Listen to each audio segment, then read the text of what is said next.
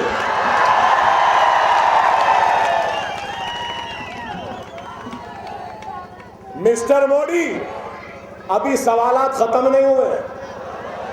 Mister Modi آپ بول رہے ہیں 21,000 کروڑ روپیہ آیا جن دھن اکاؤنٹ میں۔ مسٹر مودی 21,000 جن دھن اکاؤنٹ میں اب آیا 18,000 کروڑ۔ سنو میرے بھائی، پولیس والوں آپ بھی سنو ذرا، یہ نریندر مودی صاحب 2014 کے الیکشن میں 18,000 روپیہ خرچ کیا بھاجپا کو اقتدار میں لانے کے لیے۔ 18,000 کروڑ، 21,000 جن دھن کے اس میں ایسا کرے ویسا کرے، 18,000 کروڑ کہاں سے آئے مسٹر مودی؟ چیک سے آیا، کیش سے آیا؟ دودھ کا دھلا ایسا بتا رہے میں ایسا کرا میں ویسا کرا، لوگ مجھے مار دیں گے۔ کون ماریں گے؟ کیوں ماریں گے؟ ارے تیرے اس فیصلے کی وجہ سے تیری سیاسی موت یقینی ہے، مارنے کی ضرورت نہیں ہے۔ آپ کو شاید معلوم یا نہیں معلوم، جب مسٹر مودی چائے بیچتے تھے نا، جب چائے بیچتے تھے تو اس وقت کچھ 3 برس یا 5 برس مجھے یاد نہیں آ رہا کے لیے سب کو چھوڑ کے وہ غائب ہو گئے۔ یس صحیح ہے نا؟ کتنے برس؟ 3 برس۔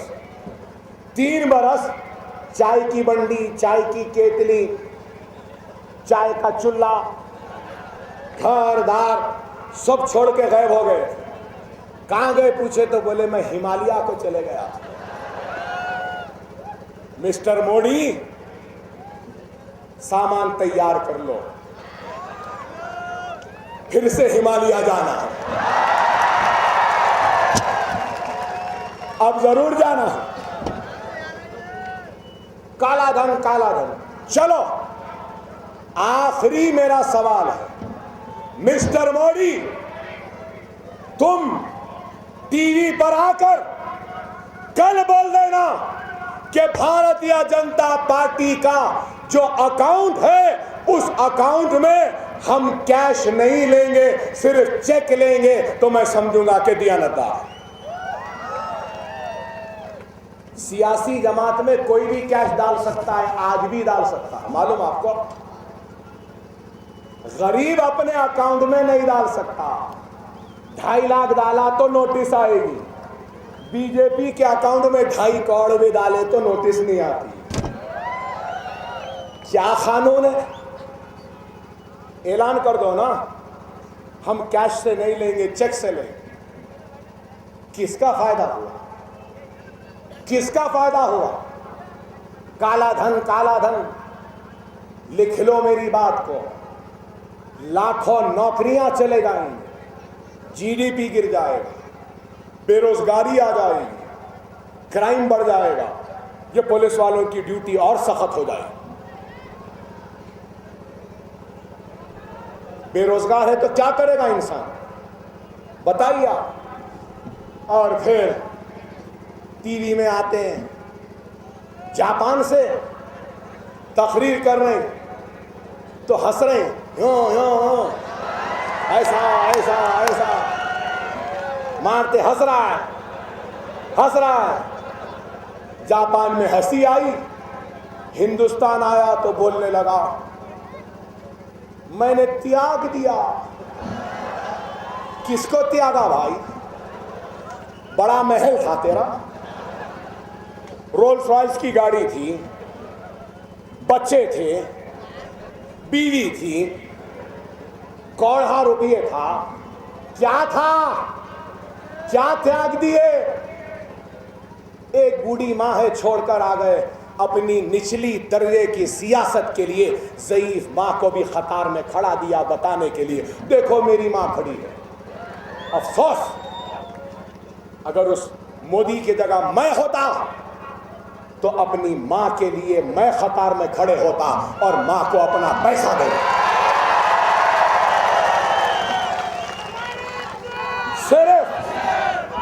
صرف اداکاری، صرف اداکاری۔